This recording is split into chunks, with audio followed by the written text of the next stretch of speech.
Hey, I'm Chris Cantwell, creator of Star Trek. Can I say that? It's the first time I've said it. I mean, I'm not Gene Roddenberry, creator of the new Star Trek comic from IDW. I'm excited. And I'm here with... Nick Marino. I'm the writer of... Now, see, this is a difficult thing, right? Because I learned recently when you're talking about Spy X Family, for example, it's actually Spy Family. So, I'm writing Sonic Godzilla. But let's be clear, there's an X in the middle, okay? It's happening. Sonic Godzilla. Yeah. Which could be confusing because it would make you feel like it's Godzilla with the big sneakers. I would love that. Wouldn't that be so cool? So much. We have a no sneaker policy. No sneaker policy? Yes, it's bumping into the thing. Licensors like, no sneakers. Or like Sonic breathes fire. I would love that too. That would also That's be also cool. something I'm not allowed to do. That's like a Freaky Friday. There's a lot of things we're not allowed to do. There's a ton of things we're not allowed to do. We should talk about all the things we're not allowed to do. Okay, so Sonic, Godzilla, Star Trek. Mm-hmm. That's what we're doing. And what is the size and scope and parameters, if you care to share, of Sonic Godzilla? I have a lot of Sonic questions too. I also have some Godzilla questions. But Me too. Tell me about the book first. Both of us. It's going to be a 5-issue mini. It's the scale, the scope. It's big. 235 widescreen comics. This is very early on for both of us in a promotion cycle for these projects. Yeah, this is the first thing. Yeah, the first time we're really talking about this openly with somebody other than Hush Tone. All right. I'm working on Star Trek. And it's really like the thing that I revealed in our announcement that might be evident from the cover, which I actually haven't seen yet, oddly enough, is that we're set in a city from one of the Sonic games called Station Square. Okay. Hopefully I can talk about this. I'm sure I can talk about this. Well, you can talk about all of it, yeah. And or someone came in there like, no, Station Square. It's necessary because these are big monsters. They got to have space to stomp around. Yeah, like that's Godzilla. Yeah. So Station Square is really like, I'm like hate writing it. Like I'm writing it like I want to see it destroyed forever. You want to, and then and the scale is that they're I'm just gonna say we go to some other places that people know from Sonic lore. Like, well, at least one notable one, a guy who's red, he's got big hands. He lives there. Okay, it's Knuckles. Right? I don't know if I can say that. Can you say Knuckles? He's red. He's voiced by Idris Elba in the movies. Was Idris Elba the voice of Knuckles? I don't think I can say who it is. No, yeah. Was he really? Yeah. That's amazing. I love that version of the character. That's really great. But this is not that version of the character. Oh. Sega. So when I'm reading it, I shouldn't read it in my head as Idris Elba. No. Who should I read it as? Me. All right. Well, I'm going to need to listen to this podcast a few times, and then I'll be like, okay, I got the cadence, and okay. But yeah, we got scale, we got scope. Things are happening. Okay. They're big, they're small, they're fast. Station Square, right? That's the name of the town? That's the town. Okay. From Sonic Adventure. Okay. And so, but Station Square sounds like, and I'm not as familiar with Sonic, but I know there's the Sonic family. How many? So the Knuckles is in there. Yes, Team Sonic, as we lovingly call them. Team Sonic. No, don't be sorry. Not Sonic Verse or... That maybe I can no, really trouble. Oh no! Don't be talking about. That's why I say I say that. Don't be talking about other realities. Like maybe it's boop verse, right? Because Sega comes in here and is like, "Who is this guy? Who else is in Team Sonic?" So I know Knuckles. I know my kids love Knuckles, Sonic, Miles, Tails, Prowler, Tails. I know Tails, and my beloved Amy Rose. Wait, you have a tattoo? I have spent a lot of time. That's incredible. I'm gonna try and get her near my head. Whoa. Does this work? I got this recently. Okay. Because we've grown very close. Oh, okay. So you're like, I'm getting years. it. I'm getting... You know what? I just love her and her Pico hammer. That's incredible. So you've got a member of Team Sonic on your left arm. For those of you just listening. Jump the gun a little. The book's not out yet. So anything could happen. Okay, sure. I hope it doesn't. Yeah. Okay, so are all of them in the book? Did you cram them all into the 5? People got to read it to... Okay. So no spoilers. Team Sonic is there, yeah. But I don't want to say anything beyond that, to be honest with you, in terms of the characters. I mean, sure. I just want to know. Dr. Eggman will be there, egging it up, doing his thing. Okay, so clarify this for me. Is Dr. Eggman, who is Dr. Robotnik? That's him. So it's the same guy? Yes. What? Sure. Who calls him what? Does Team Sonic go, "Hey, Eggman," like it's more pejorative? And then he's like, "I'm Dr. Robotnik." I should be an expert on this, but as I'm sure you are incredibly well acquainted with Star Trek. Yeah, we can do that. Yeah. It's the terminology can be flexible depending on the era that the name's being used in and the context it's being used in. Okay, so this is interesting. When I assume this is safe to say, I have to call him Eggman in the comic. Okay. But people know him as Dr. Robotnik. Dr. Eggman or just Eggman? It's, you know what? It's like, who's a good like two-name character? If you're writing a Spider-Man comic, you're going to make sure the first time somebody refers to him, your editor's probably going to say, hey, make sure they call him Spider-Man first. Oh yeah, everybody in a comic book, a licensed book, has to introduce themselves on the first page. Right, so where it's like, exactly. Well, Eggman, as Tails, I must tell you that Sonic and I, who's standing next to me here to the left, right? Like every licensed book is like and then you can call him Spidey after that. Right. Eggman, they're like, let's start out with a Dr. Eggman, and then we'll get over to the Eggman after that. Full Doctor or DR period? What does the IDW style guide say? You know what? That's a great question. I'll find out when I get my lettering proofs back, because this is going to be my first Sonic project. I'm writing it as DR, but as you also well know from your work, yes, if I'm writing Dr. Doom, I'm never writing DR. No, you're only writing. I'm only writing the full thing. Because it's also Doom, questionable what his doctorate is in. Dr. Doom? Yeah. He has no doctorate. That's the whole thing. It's like an honorary, it's like Esquire. Yeah, but I wouldn't challenge him on it. Oh, no, I wouldn't recommend it. It's Dr. Doom, the full Doctor, just Doom. Yeah. I think that carries even more oomph. Oh, yeah. Sometimes Victor. Yeah. Once in a while, Vicky Baby. You spent a lot of time with this guy. I did. We did a whole, how many episodes? Writing his 10 only issues. solo series he's ever had, I believe. No, because didn't Ryan North, who was an IDW friend, he did One World Under Doom. Does that count? Or is that like kind of the crossover? That's a crossover. No. Sorry, Ryan, if you're listening, watching, both. He's got the headphones in and watching it. He's going, I know this because when I was looking at your credits and I was like, oh, Chris's Doctor Doom series doesn't have a volume attached to it on the wiki. That's doesn't? Normally no. Ooh, that's kind of cool. That's kind of good inside baseball. But I could be wrong. Cred. You know? Well, I know that he appeared in Marvel Superheroes 20, 1969. Right? Like, of course, I know that. Yeah, of course. Yeah, Who doesn't? Like that's the first solo Doom story. Right. No. Brubaker. Oh, and who was the artist? It was really good. Oh, yeah, that was a weird book. Books of Doom. Yes. That's a very strange. Yeah, I guess that counts. Ed kind of redid the origins. You had the eponymous yeah, that was kind of real time. Yeah. You know, what's Doom up to? But that's, you talk about licensed comics. This is funny. We're just talking about Marvel books now, but like, you know, there's so much going on. There's so fast. Maybe people don't understand that, I'm sure. Is there like a main Sonic book here, or is it we're just doing Sonic? Oh, Godzilla? There's a main Sonic series, right? And it has been. Are you coordinating? Well, this is a question for you. Are you coordinating carefully, or are you kind of like Elseworldsing Sonic? Neither. Oh, what does that mean? That's exciting. No. First of all, this is really all up to my fantastic editors, Tia and Bixie, who have really been a dream to work with. Very kind people. And I say that as having had editors who are sadly not a dream to work with. These two have been a dream.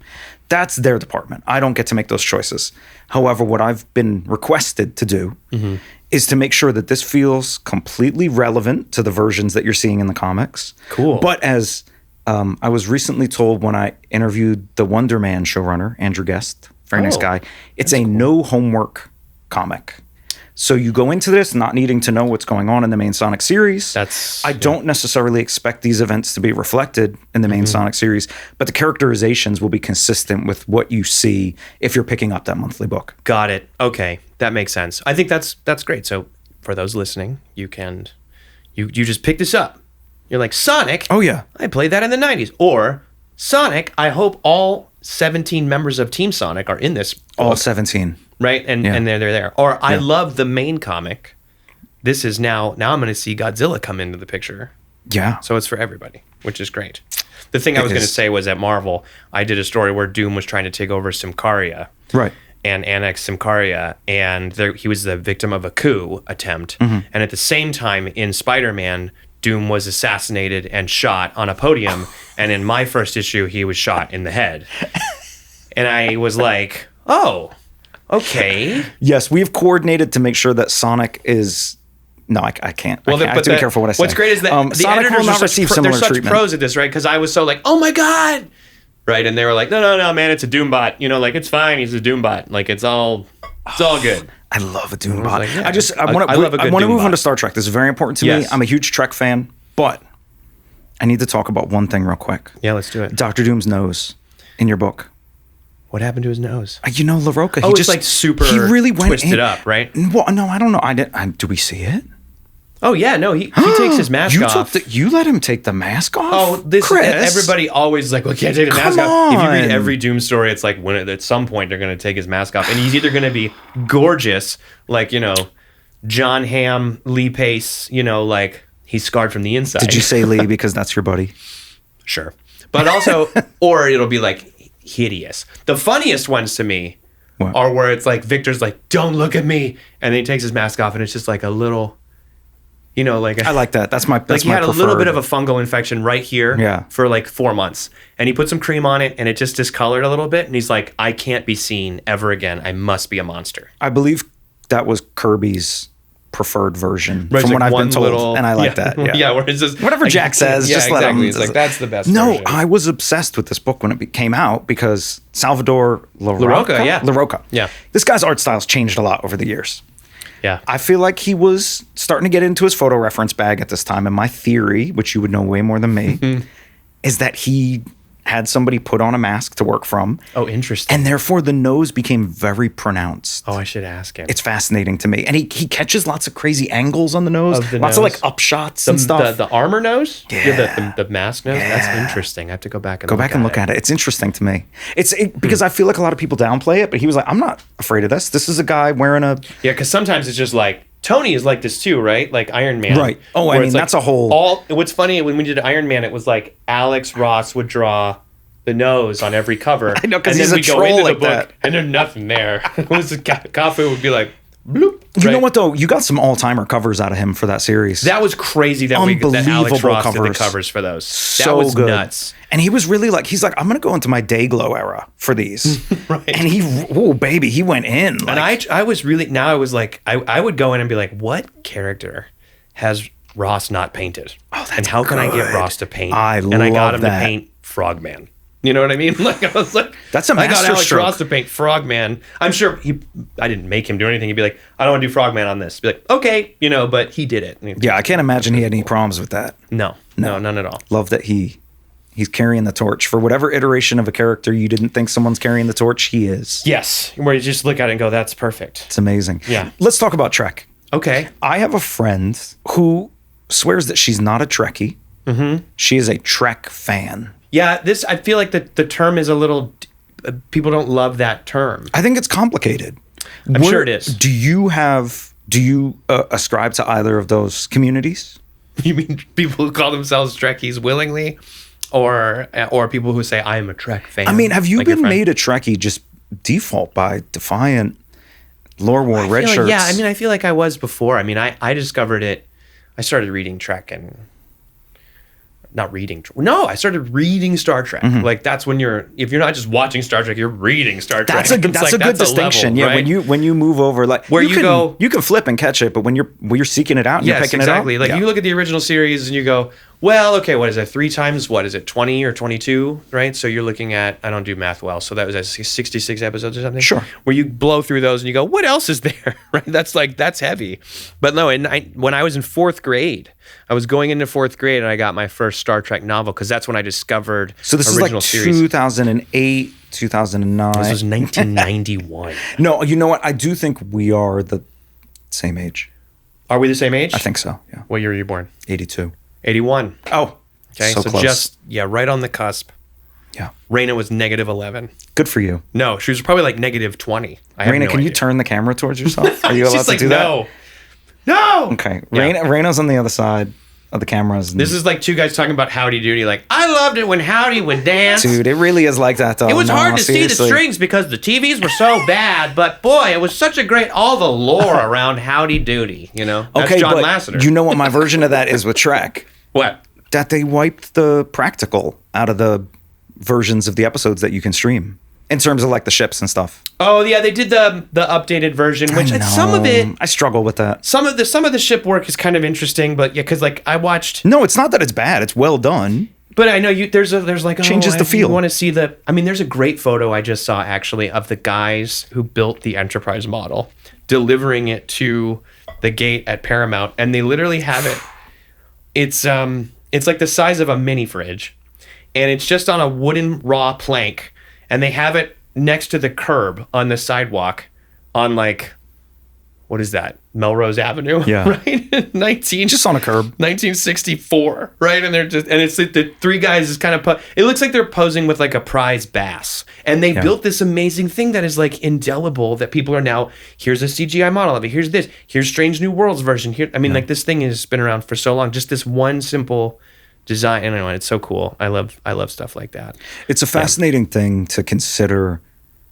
Maybe disposable is the wrong word, but how temporary people who are telling these stories, whether it's comic books from that time, television and films from that time, they did not anticipate we'd be in the landscape we're in now, where you can access everything like you're in the, I don't know, some library that's like big. The everything machine, right? And you can just pull it up, right? Like, I read Art Spiegelman wrote this wonderful book that's itself a kind of an artistic artifact about Jack Cole, who created Plastic Man. Mm-hmm. And I think in that book, I'm maybe heavily paraphrasing, but Spiegelman talks, but he has this term called termite art, where it's the equivalent of like content, right? So it's like these guys, these people, right? I mean, you'd think of people like Marie Severin, all these folks, like DC Fontana, like they're just they're completely moving forward, and the audience is just devouring it right behind them, going, what's next, right? So it's like 22 episodes or 100 issues of Fantastic Four between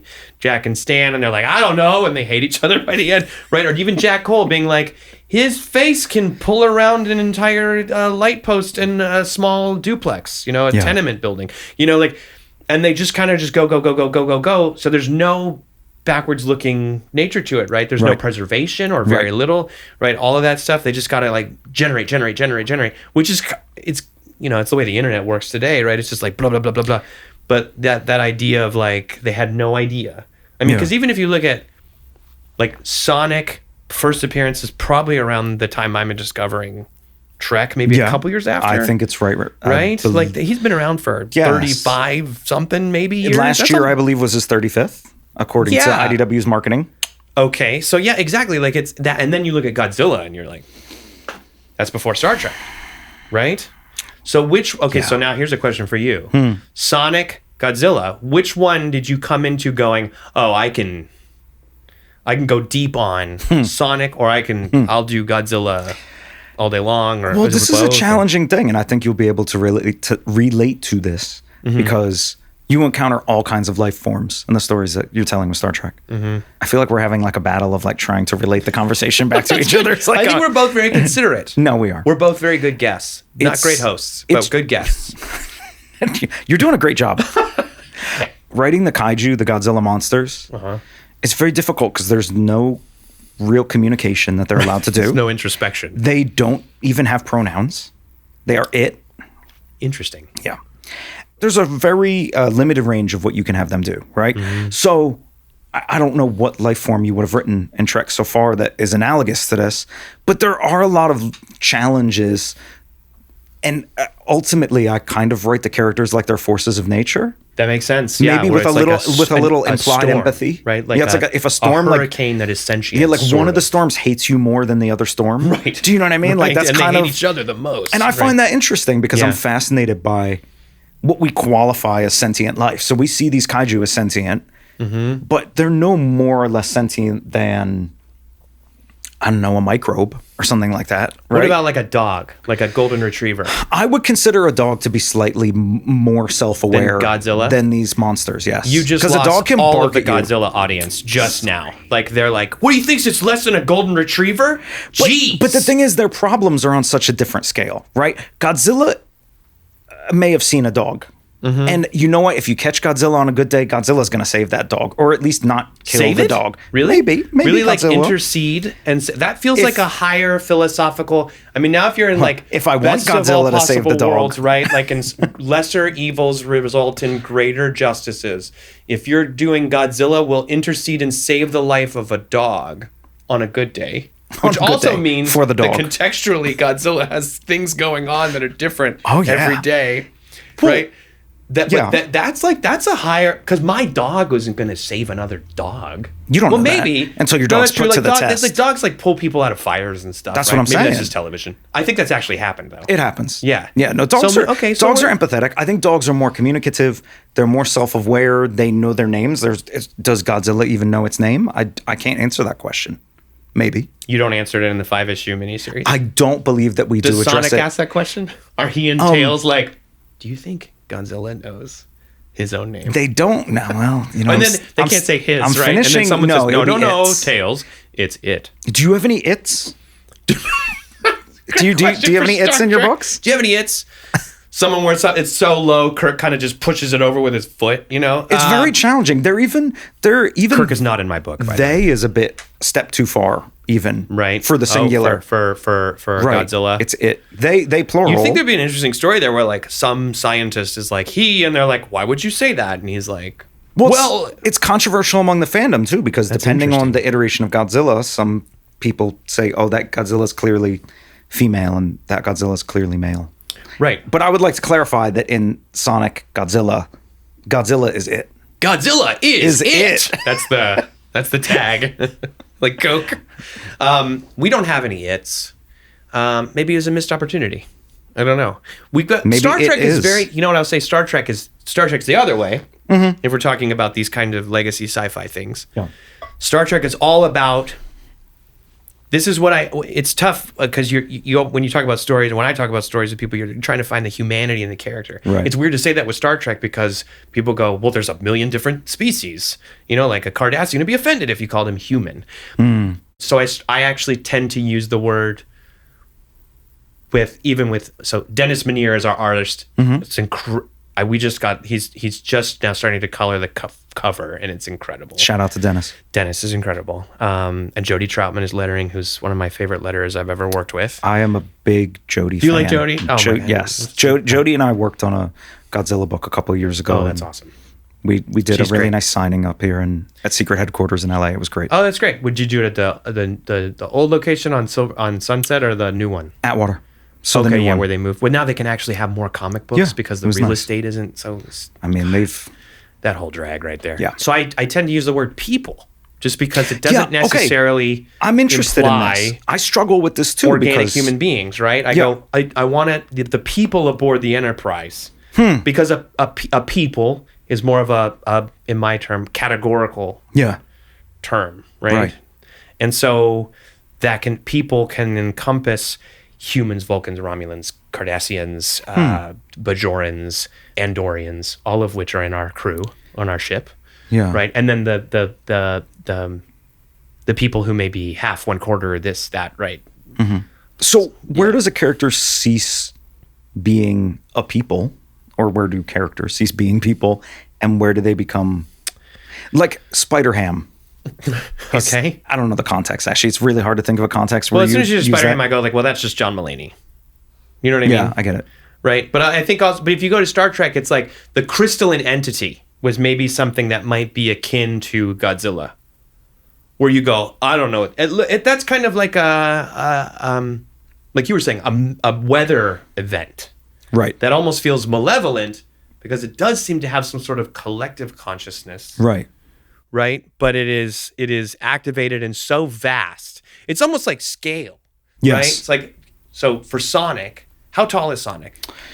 Is he like a gnome where he's like 3 apples high? Or is it like... It's no, we don't. To the best of my knowledge, we don't use Hello Kitty measurement systems. But Well, it's hard to say how tall Sonic is because the truth is it's all relative to who Sonic's around, right? Right. So are the people at the station? Are there? Okay. Well, here's my dumbness. No, this is why I was so curious. Are about there humans?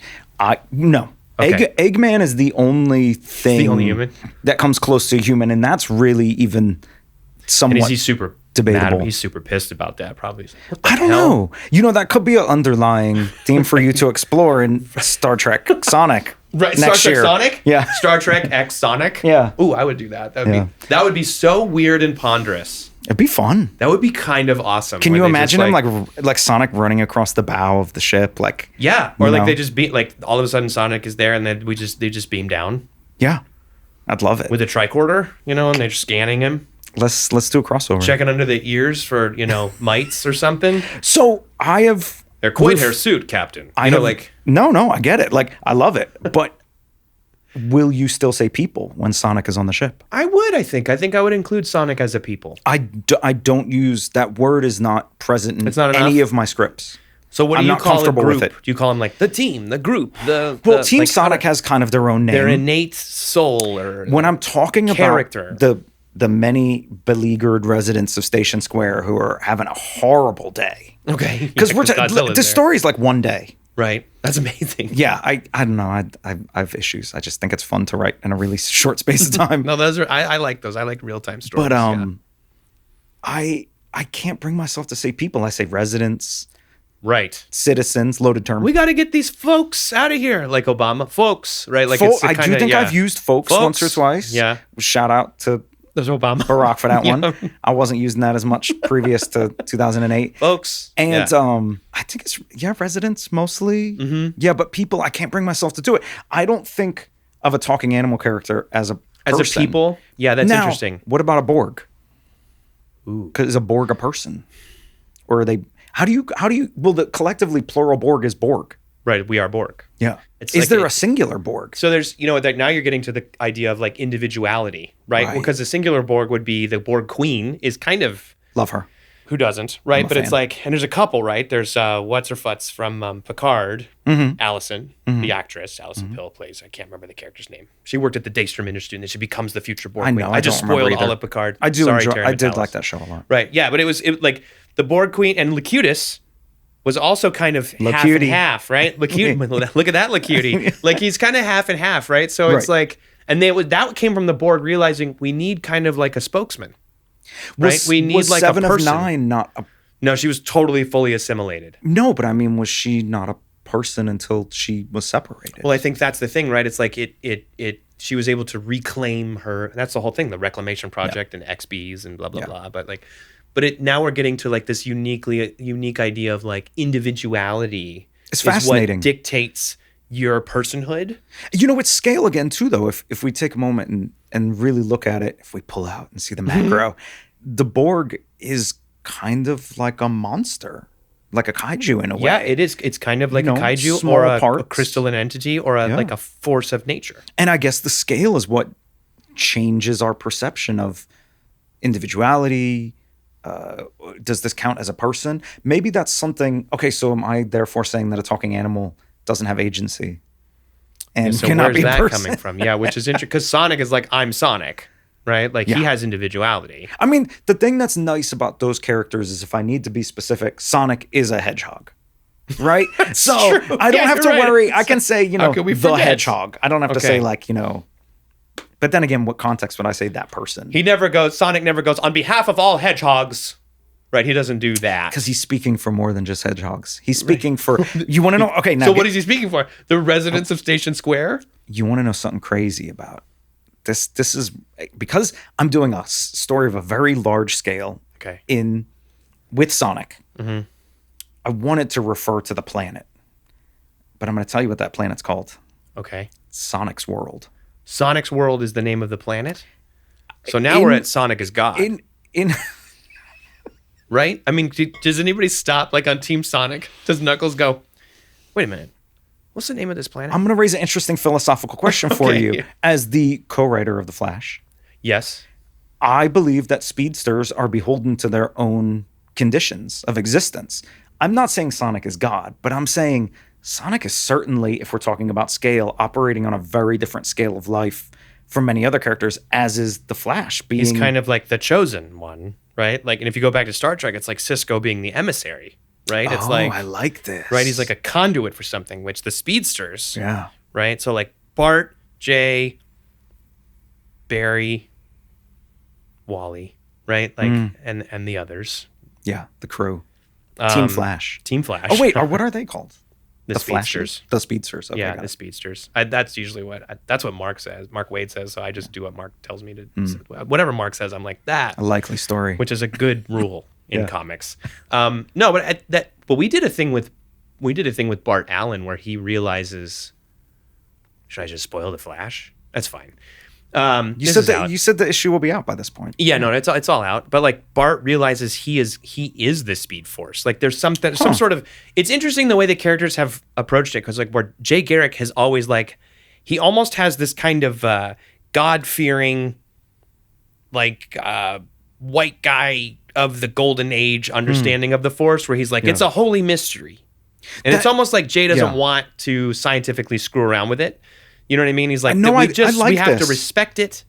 Yeah. And like, and he is the one that realizes that somehow it is of Bart and Bart is of it, more so than being a kind of chosen emissary. So it's like that sliding spectrum. You know what I mean? This is like borderline religious that you're getting into here. It's very interesting. Like, well, it's stuff. like, yeah, if Sonic is chosen or like a conduit of something larger, right? Locutus is the same, but maybe has less agency, right? Sonic doesn't get to decide anything on his own. I decide for Sonic. Okay. So you're god of Sonic's world, at least for these 5 issues. I mean, really, the god of Sonic's world is Sega. Right. Sega tells you what Sega says. So Sega the sky's clear. You just hear the little Sega. Yeah.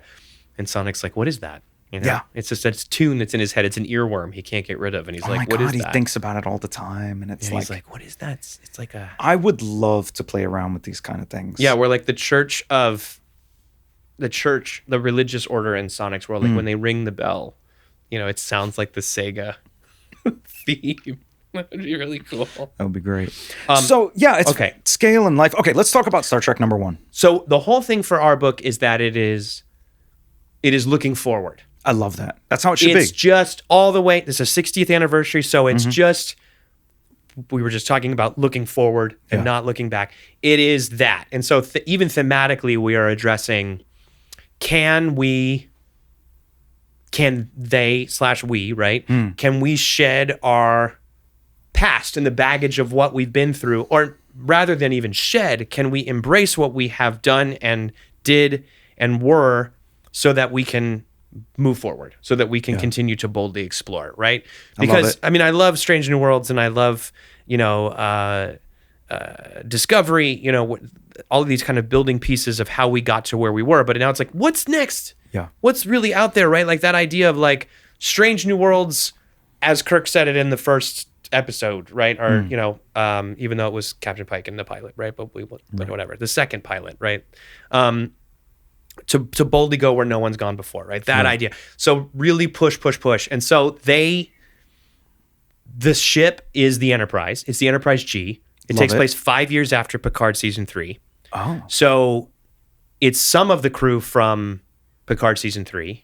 And it does allow room. So were they ever, were Terry or whoever Paramount to go, what's happening right the next day, right? After Q shows up in Jack Crusher's room and goes, we're not done yet, right? Whatever. It allows for some of that to occur. But now it's kind of like they're in a status quo and they're out there and the quadrants are the quadrants and 7 of 9 is the captain, right? Of the Enterprise G, right? I need a breath. This is great. It's good, right? Terry did that, and they did that on that show. But she's a little bit more seasoned. I'm very happy about this. Yeah, Voyager is really that's my series. Voyager is amazing, right? And this makes me very happy. I think this is a logical step to continue these stories with this character. I think, to have 7 there, right, and then she has, and so Rafi was her XO. At the end of Picard. Yeah. It's been 5 years, so we figured Rafi's so senior that Rafi will have just gotten her own ship. Oh, I love this. So Rafi has her own ship, and she is apart from 7, but it's probably good for their relationship. They're still in a relationship because it was weird that you have a captain and an XO and they're also romantically involved. I think that probably got freighted a little messy very quickly. But so she's got Seven has a brand new XO. He's a commander named Atticus Cassidy, and a completely original character. Good name. And he used to be the head of Memory Alpha. Memory Alpha being the archive of all known knowledge in the quadrants, right? But also a very meta thing for the fandom. Exactly. He is the vessel carrying forth all we have done in Trek. This is great. Up until now. So he's like a librarian, right? Love And that. he is in the seat. Yeah. The other characters are returning. We get Crash LaForge, Sydney LaForge, Geordie's daughter, is there. She's at the helm. We also have Jack Crusher is a big part of this book. Yeah. And he is now settling into that role of being a Starfleet officer. He's a lieutenant now. Okay. But the fun thing with Jack is people still kind of give him the weird sidelong glances and stuff because he has those nascent Borg abilities to like take over people's bodies and read some people's minds. And it's not fast and clean with him. So he's stowed some of that and he's trying to just walk the line and be straight and narrow and not be seen as he's very concerned he's being regarded as a freak still, like this many years on, right? So, but he has a very strong relationship with Seven. At this point, the two of them are very close. Makes sense. Because they have that kinship, they have that shared connection, and they even in the book have a shared telepathic connection that no one else knows about. So it's like kind of a private text thread. Little Xavier Jean. Between Seven and Jack there, that no one else knows about, including her new XO, Atticus, who no one could ever fill Rafi's shoes for Seven. Yeah. So she's already kind of out on this dude. He's a librarian, right? And so she spends a lot of time vetting things and using Jack as an unofficial advisor, right? And so she's leaning on him a lot, and that's his kind of privileged position, but no one knows that. We also have the chief medical officer of the ship is a Klingon. We have not seen a Klingon medical officer. This is great. It's Alexander. It's Worf's son. So we've got a couple Nepo babies in this. No, this is actually, that's a really natural role for that character, I think. Because he would be in his mid-40s at this point. Oof. He's been through everything that happened in our book, Star Trek Defiant, which was kind of a real redemption arc for him, where he fell in with like kind of a blood cult, right? Went through the Day of Blood, killed some people. Which of us have not fallen in with a blood come cult? on, right? Like, wayward young man looking for a father figure because the one he had was neglectful, right? He made some mistakes, and then Worf brought him back and restored his honor through the Kuvrite, all this stuff. And now we're full circle to he's a healer, right? Yeah. He has embraced that part of himself. And he's kind of this, he's the most, what I want with Alexander is he's like kind of the most radical Klingon we've seen. I dig it. Because Worf to me is the definitive statement in Star Trek on masculinity. Right. That seems to be his theme. It's fascinating. Masculinity and heritage are so much part of Worf's story. And so this is taking that to another level. When you were writing B'Elanna, what did you see? How did you contrast that or complement that? Were you thinking about Worf when you were writing her? Absolutely. I mean, I think B'Elanna is someone. So many of the Star Trek characters that I love are split in some of their identity, right? Worf was raised by the Rozhenkos, right? Humans. His parents died young. He's never felt included. Spock is half human, half Vulcan. B'Elanna is half human, half Klingon, and for me, with B'Elanna, it was always, I'm known as the person who came through on the Voyager. She had just signed up with the Maquis Separatists, and she's like, I'm ready to go rogue and fight the Federation. Then she becomes kind of the de facto chief engineer, right, on Voyager. Then she gets home, and then people still kind of hold her at arm's length and go, yeah, but you were also part of the Maquis, and that was weird, and you were on this one weirdo mission, and we don't know what to do with you. And she's someone I think that didn't know what to do with herself, right? That's kind of how we approached it. Definitely. But that's what makes her so interesting, because I think that for me, that was a character that I saw as somewhat of an in character watching Voyager. I don't know. I just kind of related to her. I love arc. her so much, and that book Defiant ends with Worf. The last arc the second to last arc ends with Worf turning to B'Elanna and saying, "The ship is yours." Like he puts her in the chair as captain of the Defiant for the last 5, or last 4 before Lore War. So just that kind of stuff is in there. But then we've got a Cardassian security tactical officer. Okay. who has memories from the Dominion War that are pretty rough, right? But has a really high opinion of Starfleet, which we have not seen very much of. What's the state of that conflict currently? Dominion War done, right? Progenitors. No, like the Cardassian. Well, they're kind of like, I feel like isn't it that I feel like they left the Cardassians and the Bajorans kind of figured out there was a truce, there was a détente, they came together during Dominion, the Cardassians flipped sides and said, we're going to work with you.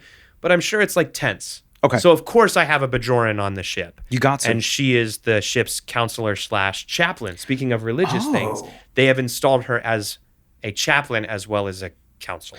I feel like you're really pushing the kinds of characters that are slotting into these archetypes that we've seen. I want fans who love this, whether they are Trek fans or Trekkies or Trekkers, I want them to pick this up and go, I love this, right? It's the Enterprise. It is soaring, but it is in its characters we know, some, and then there's also brand new folks, right? There's some from the comics. Lily Sato, one of my favorite creations from Ramon Rosanas and Jackson and Colin in the Star Trek run, she's now in her 40s and she's on the ship as the comms officer. She's come back from the Fenris Rangers because Seven has brought her back, because that's where there's a presumed second act there between the two of them. Yeah. So she's on the ship. But the big enchilada of the book is that the Enterprise is assigned to leave the known galaxy.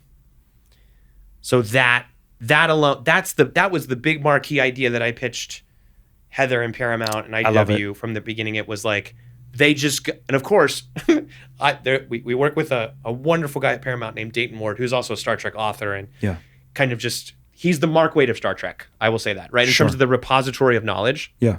And Dayton's first reaction was like, but the quadrants themselves are only 22.7% explored, and there's many worlds and it's like, yes, I know, but it's almost like it's the dramatic piece of they're just gonna go somewhere new, They're pushing the boundaries. There's this thing that is kind of opened up. Probes have come back that were launched 200 years ago, and they thought the probes were lost, and they've come back, and they have new data and signs of Class M planets in this kind of special corridor of space that seems to have been hidden from them. They don't know why. And Starfleet is like, you got to go check this out. And Seven is ready to jump at this chance because she feels like she's been kind of puttering around. Like it's been like Federation maintenance. I mean, she's seen almost everything. She has, and she's been through so much, and it's kind of like she's the captain of the Enterprise. She's, Picard, Robert April, Pike, Kirk, all these people, right? These incredible captains before. She's got the name, and she's like, where's the big thing to sink my teeth into, right? Yeah, she wants to boldly go. She gets more than what she bargained for. Where it's like, you got to leave the known galaxy, and then the book becomes a psychological thriller about exploration, which is like what happens when you go out and you don't know where the hell you are. I'm very excited about this. To me, this satisfies a lot of the desires that I've had to see in a Star Trek story and a continuation. Push it and punch it forward and just go towards the unknown. And that felt right for the 60th. We love these things like you're talking about, like Godzilla. Like, God, I mean, I have memories of playing Sonic for hours at my friend's house, right? Like all this stuff. My kids, and then I have memories of my kids reading the comics, and then they've got Sonic stickers all over their chest of drawers that'll never come off. Kids love Sonic. Kids love Sonic. It is like almost unlike anything else I've ever seen, except for maybe Five Nights at Freddy's. They like kids and FNAF is like, that's like peanut butter and jelly, man. And it's weird too. Like, I mean, my 3-year-old has a pair of knuckle socks, and like when they're ready and clean, he's just stoked. It's interesting because there can be deep aspects to it. I'm not saying there aren't, but I think about this a lot, and I'd imagine you've pondered this kind of stuff too.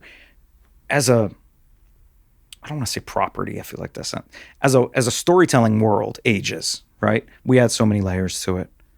Sonic is still adding so many layers to it, and in a lot of ways, I think these characters are equivalent to when, in terms of age, and when the Marvel characters we're really getting their like extreme versions in the 90s. This is kind of age-wise where we're at in terms of where the Sonic characters are. Okay. You know, when they were getting their first live-action adaptations and stuff. Well, I guess that came a little bit earlier with Hulk. Like but Jim Lee's coming in and being like, but yeah, this. when they're really getting they're getting a really big spotlight right now, and I think they're reaching a sort of like peak of popularity in a way. I mean, hopefully it can continue to go even further, but there's really a maximum saturation going on right now, I think, with these Sonic characters. And it's fascinating to see the way that young people connect with them, because sometimes it's just the color of the character. Sometimes it's the ability. Well, it's just that these designs are enchanting. It's I mean, you can. I remember those sense images, and I see them happen in my kids when something hits, whether it's the way Bluey the dog looks, right? Or like, you know, the Ghostbusters logo. There are these certain things where you go, oh, what is that? And your cerebral cortex kind of fires off in a weird way and releases some endorphins you don't understand. And then the storytellers bring you in and go, oh, come over here, let me show you, you know, and they show you something really cool. Yeah. I mean, I think we're, you know, storytellers in this Sonic landscape, we're afforded a really interesting opportunity to, from my perspective at least, my desire was to, you can only go so far with what they will let you do, but I want to find ways to reveal things about these characters' personalities and the way they approach challenges that's going to help people connect with them in maybe an even longer and deeper way than they had in the past. It feels like it's similar in a way to, like, you know, Pokemon opens things up where you go, oh, it's so buoyant and so effervescent, but then, you know, there's some dramatic turns that the fans of those properties have experienced where they like shatters them, you know, and they moved them, you know, like it's interesting to be able to do. Like, I mean, it's funny, you know, growing up with Mario, you know, it's like you are drawn to the design and the story more so. It was kind of like Mario's over here and it's like jump, jump, jump, right? Jumpman, right? That's how they started. That was the name of the character that they created. But over here is like Legend of Zelda, which is like deep, right? It's like, you want another Tolkien? Here, you know, and like Mario's like, but then they do things like I was just everything from the movies. Yeah. And we just saw the trailer for the Super Mario Galaxy in the theater because I took the kids to see Arco, which, by the way, is a beautiful animated movie. Okay, good. But the trailer for Super Mario Galaxy, I was like, that looks really fun. Yeah. It looks really fun. And it looks like my kids are like enamored and they're ready to have a good time. And I'm like, I kind of want to see that. You know what I mean? And like, I'm lip syncing the old Mario Brothers cartoon theme song to my 8-year-olds, you know, to help them cheer up before bedtime, you know. We're the Mario Brothers and plumbing's a game, you know, the whole thing. Yeah, it's a funny way that these things grow beyond their commodification to become like symbols of things that are they're meaningful to us. We hold on to them. Like, you know, Trek's something that's definitely at the crossroads of that because it's always been philosophical. It's always been it gets this kind of ponderous rap. Right. But it is also super fun. Oh, definitely. That's the thing too. It's like, you know, you can do the Mario Brothers rap, but like you can also do Mario believes Luigi's dead for 15 minutes and you're like, Jesus. Is Luigi dead? No, but like you do like Luigi Ghost Mansion stuff and it's like play around really with things like that. Screwing around with Supernatural and it's like, well, that's interesting. Now you have Luigi as like a paranormal investigator. What do you think the third Mario brother is like? Like, you mean like Shemp, like from the Stooges, where you're like, although wasn't he kind of like the secret architect? I feel like he's like totally. He got a law degree. Stooges Maybe are he got complicated. an MBA. You know, like the third Mario. His last name is Mario. Greg Mario. Gregory Mario. Greg Mario, attorney at law. You know, that kind of Staten Island. We were just talking about Staten Island. Oh yeah. So Greg Mario is like, I'm getting out of this. Boys, come on. Let's go across the Verrazano Bridge. Let's sit down. We'll have a nice pie. I'm going to show you the good life. Yeah. Okay?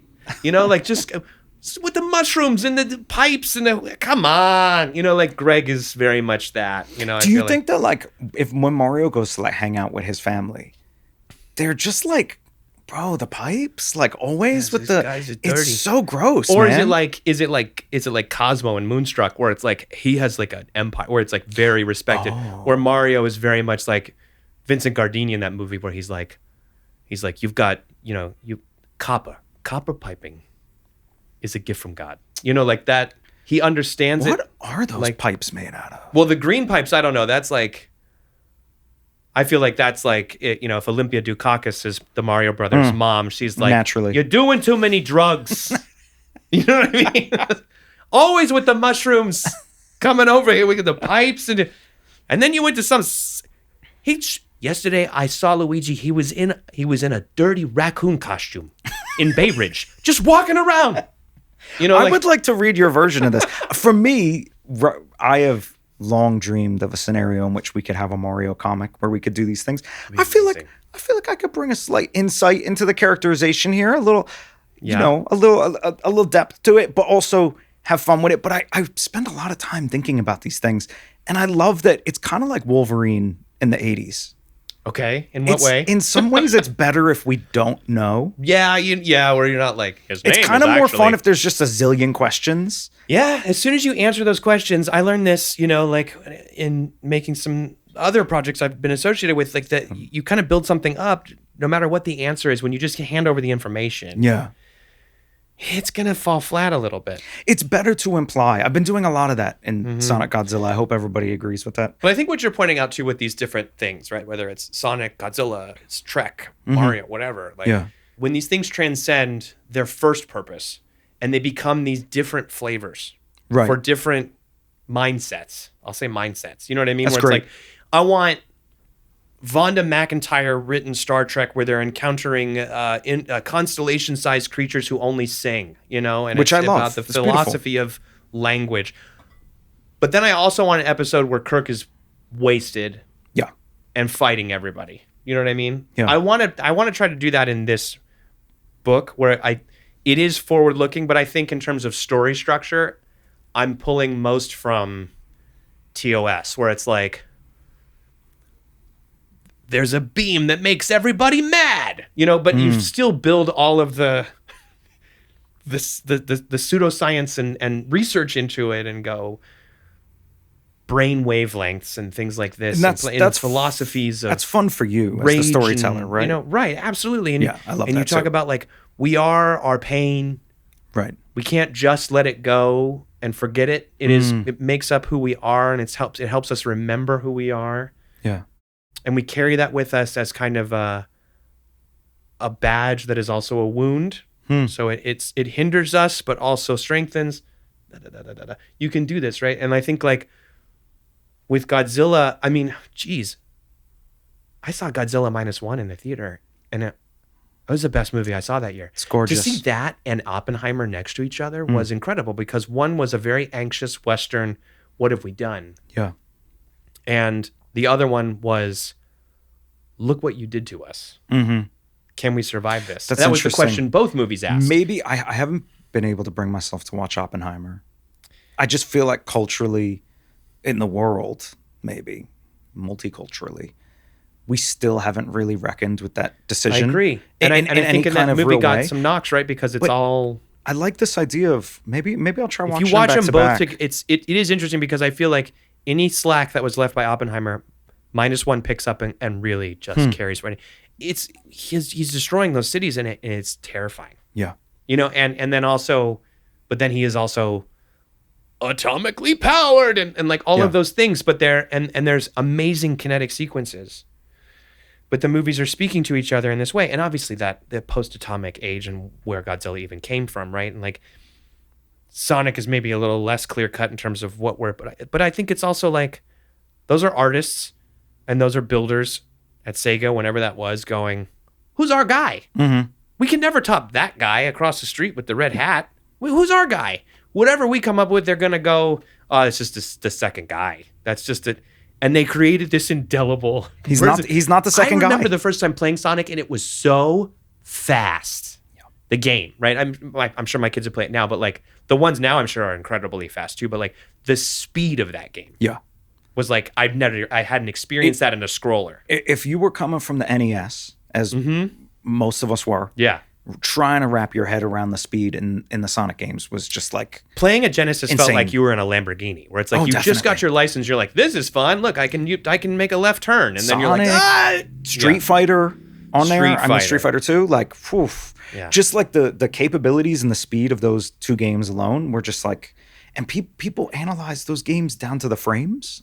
I find it amazing. Yeah, that's also where we're at now. When you get it, but they analyze it down to the frames in terms of, we can push the characters to do this. If you catch them right here, you know, in this frame, you can do this, right? And then it's kind of like us in comic books. They analyzed it so much that they influenced what came next. And I feel like we've done that a lot with comic books, where we look so deeply into things. As, you know, somebody writing Doctor Doom, for example, you're seeing, you know, decades of over-analysis to a degree. Yes. Obsession. I'm not going to lie. I'm one of those people who obsesses over these things. That whatever that phenomenon is, where you look at something and you start to see patterns where there are none. Right. But those patterns then become patterns just by speaking them concepts. Aloud. They fueled ideas that you were able to explore, that Ryan was able to explore in One World Under Doom. And that becomes, and that you can do with Trek too, because even though the richness is always there, the fandom's taking it to the next level. Right. And and that's what happened. Like, well, wait, why are what famous example is, why are the Klingons in TOS, they don't have the forehead ridges? Right. Well, they couldn't afford the makeup back then. Yeah. Right. It's like Lucas, Roddenberry couldn't do all the things he wanted to do with the budget he was given. But by DS9, they explain it in the universe. They're like, oh, that was an experimentation to create spies or another, you know, kind of scion within our gene pool. And it was really bad. Actually, we killed a lot of people, like thousands of people died, you know, and now we have this genetic mutation and it's created a class system. Yeah. So then, you know, but then I can go do red shirts, and I can, which is set in TOS era, and it's like we can put the smooth-headed Klingon sitting next to a woman at the helm with the ridges because of Next Gen and, you know, Lursa and B'Etor, right? Like so you can do all of it, and kind of it all plays together quite nicely. Yeah. You know, and the fans do help with that, where they're like, but this, you know, well, maybe, and they kind of, because they love it so much, they pull it apart and they kind of stick it back together. It's like they kit bash the cool thing, and then the creators go, that's kind of an interesting, and they pull it in. It just becomes this like osmotic relationship. Are we doing questions? I had a couple questions. I also wrote some other questions for you. Oh, really? Well, I thought it'd be fun. I'm flattered. Well, so you've written, okay, so am I correct? You've written some Power Rangers? I recently did a Power Ranger story. Yeah. Okay. Which cast did you do? Did you do the OG? I did Mighty Morphin and season 1 Mighty Morphin. Oh, so like Billy. Yeah. Okay. The pre fired for going on strike cast or whatever. Right. Okay. Yeah. But this was very interesting with Tommy. But Tommy had to be the Green Ranger. Tommy had to be the Green Ranger. Tommy could not be the White Ranger. Okay, that makes sense. That puts it in a very tight window of time. Yes. Where Tommy is the team's friend is the Green Ranger, but has not become the White Ranger yet. Right. So that's like, that felt like on the show that was like 3 weeks. It was. It was really short. It was like he was like, I'm going to fight you. It's like for the a long back time, half of season 1-ish, I believe, something like that. It was very interesting. I pitched a Kimberly story. My editor said, "Sorry, we got a Kim story. Can we make yours Trini?" And then I was like, "Cool." And then I really, really, really enjoyed writing Trini. That's interesting. So I think for the time being, that's who I feel connected to. Okay. Yeah. That's interesting. What about you? Do you have a... I kind of feel like we're the same age almost, but I just feel like I almost kind of, it was on later and it was live action. So I kind of tuned out after the animation. Yeah, I kind of fell away and I kind of missed it. And then all the younger kids, like I had a cousin who was like crazy. It was just... Yeah, just so I missed it a little bit, but I went through it a little bit with my kids too. Yes, so I was like, I mean, I do like Billy. My other question for you is, if you were a Power Ranger and you were to assemble into a Zord, what limb, on what side? You know what? I would be such a Dream Ranger because I just don't care. I'm just like because first of all, like, once we assemble, Nick's tail. You know what I mean? I would love that. But the thing is, you don't stay in the limb really most of the time. Don't you drive it, or is that Voltron? No. Okay. Most of the time, once you assemble, you're in that. Oh, you're in like the control with everybody? Right. Oh, shoot. So there's not like the red guy isn't up in the head? There's all kinds of ways that this works. Okay. But I would just be so chill about it. I just really wouldn't be sweating it. Okay. You know? So you're like, plug me in wherever, literally. I'm just like... utility player on the field. Every limb can be useful depending on the circumstance. You guys have your preferences. I'm not that worried about it. We can't explain why, but on this mission, we need an appendix. Can you get in there and be a Stegosaurus appendix? You got to have the appendix in there because that's the one thing. Because you will be ejected and explode. Exactly. You see what I'm saying? We need an exterior explosive It's Liam, expendable. Yeah. Right. And you're like, I'm in. Golden. That's not a problem. You've written some Transformers, Beast Wars? I did. That was a dream project for me. That's cool. Because I love Beast Machines. Beast Machines, all Beast Machines. No. Or just those. The 2-season series Beast Machines. That was okay. Which was like quasi-religious. They returned to Cybertron. Very strange, yeah. Megatron's very metaphysical. Right. Megatron's taken over 90s, the whole planet. Right? 90s? Yeah, you're underground, yeah. very tail end of the 90s, playing with a lot of the themes they played with in The Matrix, oddly enough. Yeah. Technology and biology. Yeah. And Beast Machines is not canon within anybody's comic book interpretation of the Transformers. And I got to do a campfire story that was a hair off from Beast Machines. Oh, so was it like... And take it in like a darker direction. One of the Autobots is telling a story and he's like, I'll tell you. Yeah, it's Cheetor's telling the rest of them a campfire story. That's cool. That's a cool way in. Yeah. Well, because really the thing neat. about Beast Machines is it's very ethereal. Yeah. So my concept with it was, this is a legend. Mm-hmm. Is it a self-fulfilling prophecy? That's kind of cool. Or will it never happen? Did that happen in the past? Or could it happen But his story's a little different from what happened in the series. So that's fun. Maybe it did happen, but it had It gives you a little creative freedom. Yeah. It was nice. So that was a big deal for me. Unfortunately, the license switched about 6 months after my story was published. Okay. And I am not able to... You can't get it? Or what do you mean? Like, oh, it's like it's lost. Once the license chains hit, that was the end of it. And the lost episode. We were basically in the last collection that came out. Oh, wow. So it was really cool to do. But I wish that more people could read it. In the current comic books or whatever, that Energon thing, they're like, no Beast Machines. Is that like written on the wall? Maybe they'll get over there. At the offices? Have I... like Daniel Warren Johnson's like, if you say Beast Wars to me one more time! Have I emailed Skybound and been like, hey guys, so if you want to do some Beast Machine stuff, I know a guy who wants to write it. Have I done that? Yes. Is this the Beast Wars guy?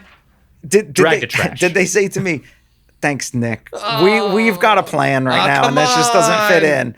So you know it's going to show up in some way, and you're going to be like, ah! If you were in a Tuvok style transporter accident, who would you like to be mashed up with? Of a Star Trek character? Yeah. Or another comic book creator. Oh, that'd be really funny. Gosh, on a Star Trek level, I feel like I would love. Maybe this is boring, but I feel like having Data's positronic capabilities and strength would be kind of really interesting. But your own humanity. But my own, right, where it's like, ooh. You know, you put the emotion chip in Data, it never quite functions lore was a mess, B4 was, I don't know. Yeah. Like, it's like, where maybe that would be the, I like it. Kind of the sardonic, but then mostly Data and have access to all of that stuff. Do you want Captain Marino to separate you when that happens? Yeah, it's just really... Or do you want me to leave you? Like sandwich cut. I think I would be fine with it. You know leave you? I mean? Yeah. You want to be left? Just leave it. Yeah. Just let it go. Yeah. But then that part of me kind of like doesn't make it, and then the rest is kind of like dragging that stuff around, a little for a while. It's like they got to power wash. Like now we're back to just cleaning out the mess. The accident of the bad stuff. All right, I've got. Well, okay, this one I like. Okay. Oh, this one made me laugh. What's an idea that you've had that's too unhinged to pitch? Reina, if you type these, it's okay. I love that. Two is all caps. I feel like every pitch I send in is that. I really struggle with that. Is that for licensed or like anything? Anything. I feel like everything I send over to people, they're like, my most common rejection I get is, I'm sorry, but we just can't do this. I've gotten that a lot. I get that a lot. I've got one project that was potentially, hopefully going to move forward with our friends here at IDW. And it went all the way up to the licensor, the big cheese. No license. Oh, okay. This was an original. Oh. And they were like, we can't do it. The editors like it. I know I like it, but we can't.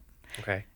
But I don't want to say that. Well, I don't want to say that one because I want that to live somewhere else. Okay. Well, so we know I'm not there's one out there. I'll tell you one, and I did begin to develop this with a friend. I'll tell you a Godzilla thing that I pitched. Okay. A few years ago. And it was more my editor that I think was like, I can't even send this over. Right. It was called The Monster's Kiss. Okay. And it was about a pilot of a Mogera pilot. Are you familiar with Mogera? No. It's one of those robots that can split and come back together. Right? Okay. Maybe even robot's the wrong word. It's kind of like a battleship in a way because it's not sentient. And but it's used to fight the kaiju. It's a Mogera pilot who has worked her way up the ranks to be in the position so that she can kiss her most beloved kaiju one day. Interesting. Who is the menace known as Destroyer, which is like considered to maybe be one of the most violent or deadliest kaiju of all time. Why does she want to kiss? Ever since she was a kid, she saw Destroyer on the TV and she was just like, I need to know everything about this monster. And then she saw the destruction and she was like, I could change it. I could fix it. I can fix him. I could fix it. Okay, so this is when my wife met me. This is the kind of thing of like I can fix and it. She's just and to me the climactic moment is she's gotten a platform to extend from the chest of the thing, and it's hovering in front of Destroyer in the air, and she walks out onto the edge of the platform and she closes her eyes and she goes to kiss it and it goes to kill her. Oh. That's my like scene. That would be was like my most. That's heavy. Yeah, I like. But that. does it? I don't know. You're gonna have to wait for The Monster's Kiss IDW Original 2028. That's pretty fun. I like. But that. yeah, at the time they passed on it. That doesn't mean somebody wouldn't do it one day. But sure. What's one of your most unhinged? I pitched Richard Ryder Nova gets his GED in space while he's in Deep Patrol. Good for him. Yeah, because he's a dropout. And then the whole thing was going to be, I forgot who Little Nova is, the other Nova. Sam something. Sam, he goes to Sam's graduation and Jones, is like, maybe? and he's like, I want to be a Nova. That's all I want to be. Like, I don't want to go to college. And Richard's like, dude, like, come on, bro. Yeah, it's like, he's like, let's not, right? So I was more of a like, and he had all of the textbooks in the ship and he's out like in deep space. And this could have been a great like University of Phoenix like custom comic, you know? Yeah. It can be like, get your GED and you can go to the University of Phoenix online, wherever you live. I pitched a very strident take on Marvel 1776, that book that came out last year. I don't think I can go into what it was, but I did pitch it, and I pitched it sincerely. I love that you pitched it. And I will say, to their credit, Marvel was like, man, this is good. And they were like, it was fraud. I will say that. It was fraud. That's a toughie. I mean, yes, no, it was. I went all the way in. I was like, oh, I believe it. I'll tell you that the cast for my Marvel 1776 was let me hear it. Cap, okay, Luke Cage, love him, Sam Wilson, good, Sue Storm, good. What's her name? Moonstar. Oh, Danny. Yeah, Moonstar. And they went back. And this so sounds they like all experienced. Sounds like a Dream Avengers team. It was a very good team, but like it was like.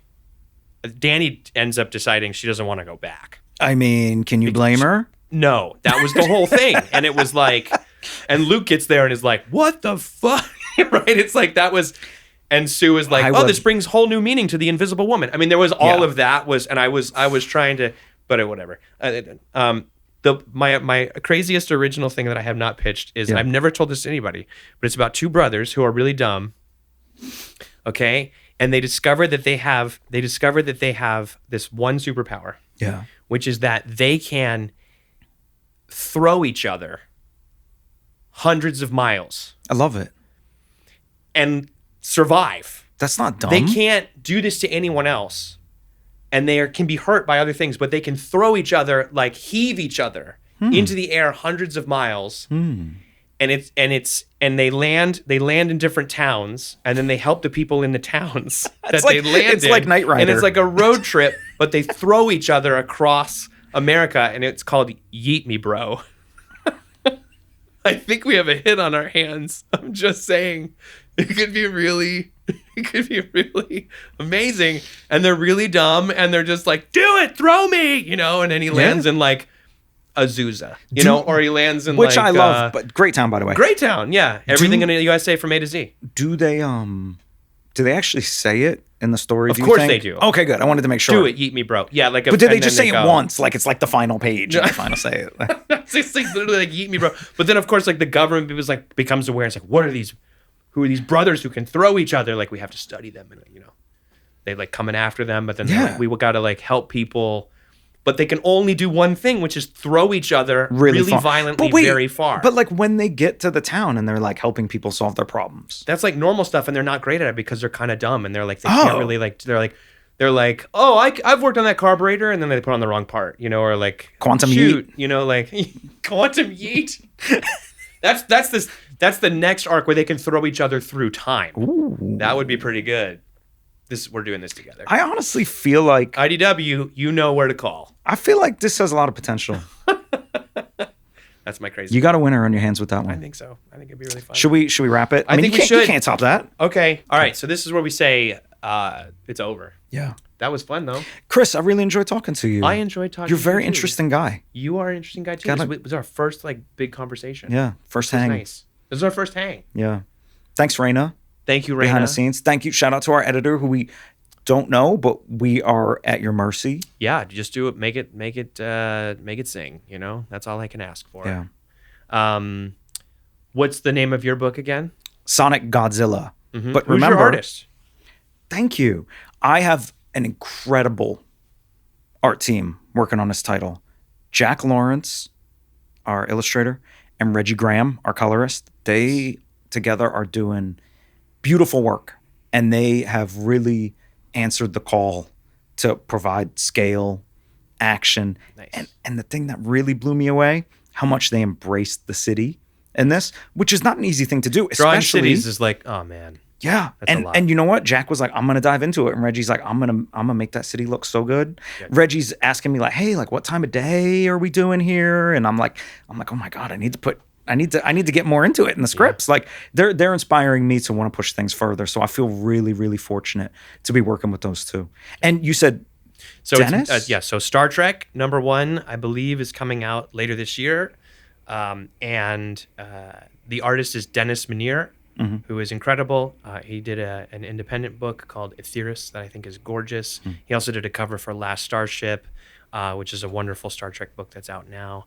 Jody Troutman is going to do the letters, and I don't have the colors because Dennis does his own coloring. Wow. He's one of those incredible dudes who can do that. And yeah, it's Star Trek. It's just Star Trek. It's the Enterprise. We're doing the Enterprise going. We're boldly going. Yeah, I'm excited. I'm gonna boldly go to my comic shop and get that book. Yeah. And when I go to get your book, I'm gonna do the full, really fast loop-de-loop. Yeah. Get all the rings to collect and then use the rings to buy the book. No rings. And then be hit with fire. No rings. We have no rings. No rings? No rings allowed. There's no rings in this one. No, there's no. If you look closely, there are not rings in the. Anyway, what are they? The rings are a game thing. Okay, so that's not in the okay. The YouTube video headline is going to be it's complicated. Sonic Godzilla, no rings? Question mark, exclamation point. If the readers already know this. Okay, well, I'm excited to edify and learn. Yeah, just ball up on the floor in a little circle like you're right. Know? Oh no, and then grab the book off the shelf and okay, perfect. And just run out of the store. I mean, we're not advocating ripping off your local comic book shop. Definitely not. Awesome. Well, thank you. Thank you. Thank you. Thank you. Hi, I hope you enjoyed listening as much as I did. If you want to explore more from these creators, go to your local comic shop or go to our website at idwpublishing.com.